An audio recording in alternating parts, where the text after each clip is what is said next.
CM योगी आज शामली के कैराना और रामपुर दौरे पर रहेंगे। सीएम योगी कैराना से पलायन के बाद लौटे परिवारों से मिलेंगे। सीएम योगी पीएसी भवन का शिलान्यास करेंगे और लाभार्थियों को चेक और स्वीकृति पत्र देंगे।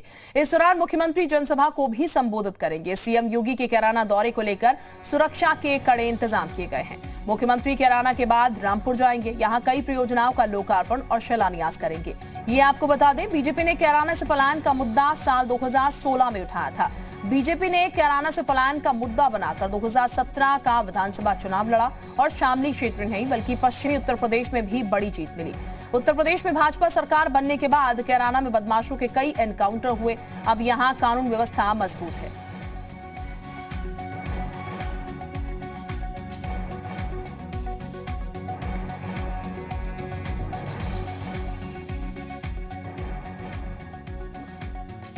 कैराना में एक पीएसी कैंप के शिलान्यास के लिए योगी जी का कार्यक्रम है, तो भारी उत्साह लोगों के अंदर है।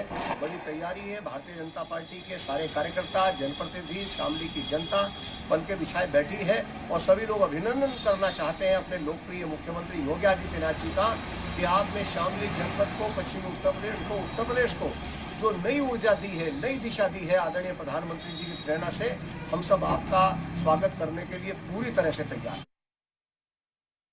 तो सीएम योगी आज शामली और रामपुर के दौरे पर रहेंगे। वहीं शामली के कैराना में जहां पलायन करके गए और फिर वापस आए परिवारों से मुलाकात करेंगे, वहीं रामपुर में कई परियोजनाओं को लेकर लोकार्पण और शिलान्यास भी करेंगे। एक नजर ग्राफिक्स के जरिए मिनट टू मिनट कार्यक्रम पे हम डालते हैं। सीएम योगी का मिनट टू मिनट कार्यक्रम हम आपको बताते हैं। सुबह 11:50 पर कैराना में हेलीपैड पर वो उतरेंगे। इसके बाद 12 बजे कैराना कस्बे में पहुंचेंगे। दोपहर 12 से 12:40 तक कैराना में पलायन से लौटे परिवारों से मुलाकात करेंगे। ठीक दोपहर 12:40 पर कार्यक्रम स्थल के लिए रवाना हो जाएंगे। दोपहर 12:45 पर विजय स्थित सिंह पथिक कॉलेज पहुंचेंगे और दोपहर 12:45 से 1:45 तक पीएसी भवन का शिलान्यास वो करेंगे। लाभार्थियों को चेक और स्वीकृति पत्र देंगे। दोपहर 1:50 पर कैराना हेलीपैड से रामपुर के रवाना प्रस्थान करेंगे। इसके अलावा 2:30 बजे पुलिस लाइन में बने हेलीपैड पर वो उतरेंगे। दोपहर 2:35 से 3:35 तक योजनाओं का लोकार्पण और शिलान्यास होना है। एक जनसभा को इस बीच संबोधित करेंगे। दोपहर 3:45 पर रामपुर से लखनऊ के लिए वो लौटेंगे। तो ये पूरा मिनट टू मिनट कार्यक्रम। और इस वक्त हमारे साथ तमाम सहयोगी जुड़ चुके हैं। श्रवण हमारे साथ है कैराना से, शुभम हमारे साथ जुड़ चुके हैं और तमाम और सहयोगी भी हमारे साथ जुड़ चुके हैं। सबसे पहले शुभम का ही रुख कर लेते हैं। सैयद आमिर भी हमारे साथ जुड़े हुए हैं।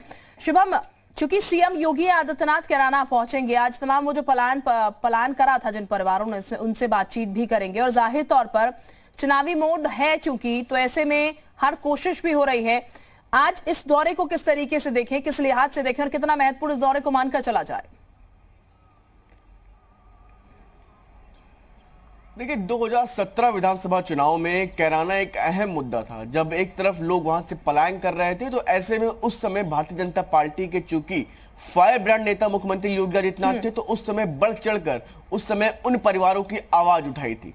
और अब ऐसे में चूंकि 2022 विधानसभा चुनाव सामने है, तो वापस उन परिवारों के बीच में स्थापित करने की बात उन्होंने कही थी कि जो भी परिवार कैराना से बाहर जा रहे हैं, जो भी पलायन कर रहे हैं, उनको भारतीय जनता पार्टी की सरकार अगर 2017 में आती है तो उनको वापस से स्थापित किया जाएगा। तो जाहिर सी बात है, पश्चिमी उत्तर प्रदेश में एक जो वोट बैंक है उसको साधने के लिए मुख्यमंत्री योगी आदित्यनाथ जिन परिवारों को वापस स्थापित किया गया, जो वापस पलायन के लिए चले गए थे, उनको वापस से वहां पर स्थापित किया गया। तो ऐसे में आज मुख्यमंत्री योगी आदित्यनाथ सीधा उनके बीच में होंगे और जाहिर सी बात है 2022 विधानसभा चुनाव सामने है, तो ऐसे में इस पूरे दौरे को काफी राजनीतिक और सियासी समीकरण साधने के प्रयास के लिए भी देखा जा रहा है। तमाम राजनीतिक दल भी इसको लेकर के सवाल खड़े कर रहे हैं। तो अब ऐसे में देखना यह भी होगा, क्योंकि लगातार इस तरह के तमाम मुद्दों को लेकर के भारतीय जनता पार्टी पहले से मुखर दिखी है। तो ऐसे में कैराना एक प्रमुख मुद्दा पश्चिमी उत्तर प्रदेश का रहा था, जिसको बार-बार कि किसी भी तरीके से भारतीय जनता पार्टी जो है मुद्दे वो छोड़ना नहीं चाहती है। सैयद आमिर भी हमारे साथ इस वक्त बने हुए हैं। सैयद आमिर का रुख कर लेते हैं। सैयद आमिर, इस वक्त अगर बात की जाए तो आपके पास क्या जानकारी, क्योंकि ये तो क्लियर है कि बीजेपी जो है वो एक स्ट्रेटेजी के तौर पर चल रही है, जो कि हर पार्टी चलती है और मकसद यही है कि 2022 जो है उसको जीतना है, उसको फतेह करना है और इसलिए तमाम कोशिशें हो रही हैं।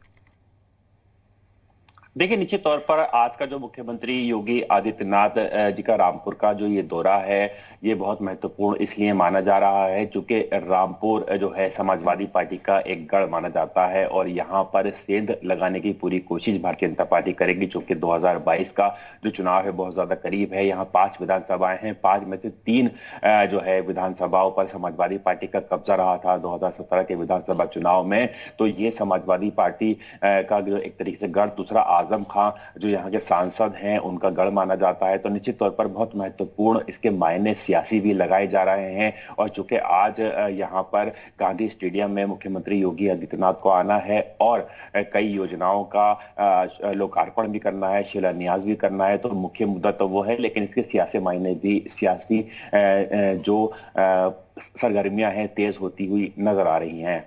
बिल्कुल, ये सरगर्मियां तेज हो रही हैं और इसीलिए दौरे भी लगातार हम देख रहे हैं। हमारे साथ श्रवण भी जुड़े हुए हैं, श्रवण का रुख कर लेते हैं शामली से। श्रवण, आपके पास पूरे कार्यक्रम को लेकर अभी क्या जानकारी है?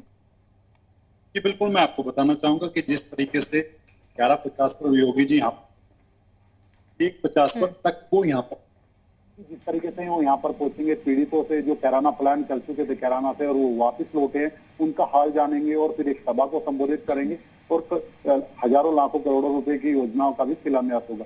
लेकिन देखने वाली बात है कि जिस तरीके से 4.5 साल से ज्यादा सरकार को हो चुके हैं और वो पहला दौरा कैराना का कर रहे हैं और कहीं ना कहीं जिस तरीके से दौरा काफी नजर से अहम माना जा रहा है और विपक्ष भी इस तरीके की चीजों पर हमला कर रहे हैं और कहीं जिस तरीके से हर सभा में माननीय योगी जी ने कैराना प्लान के मुद्दे को उठाया था, उसी मुद्दे के साथ साथ ये दौरा भी एक अहम माना जा रहा है। और जिस तरीके से योगी जी आज आ रहे हैं कैराना में, सुरक्षा के कड़े इंतजाम किए गए हैं, पीएससी और भारी पुलिस फोर्स के साथ आसपास के जनपदों की पुलिस फोर्स को भी बुलाया गया। देखने वाली बात यानी कि तमाम तैयारियां श्रवण कर ली गई हैं। बहरहाल अपडेट आप रहिएगा, आपसे जानकारी आगे लेते रहेंगे। अभी के लिए आपका बहुत शुक्रिया श्रवण और सैयद। शुभम, आप बने रहिए हमारे साथ, वापस मैं आपके पास लौट रही हूँ।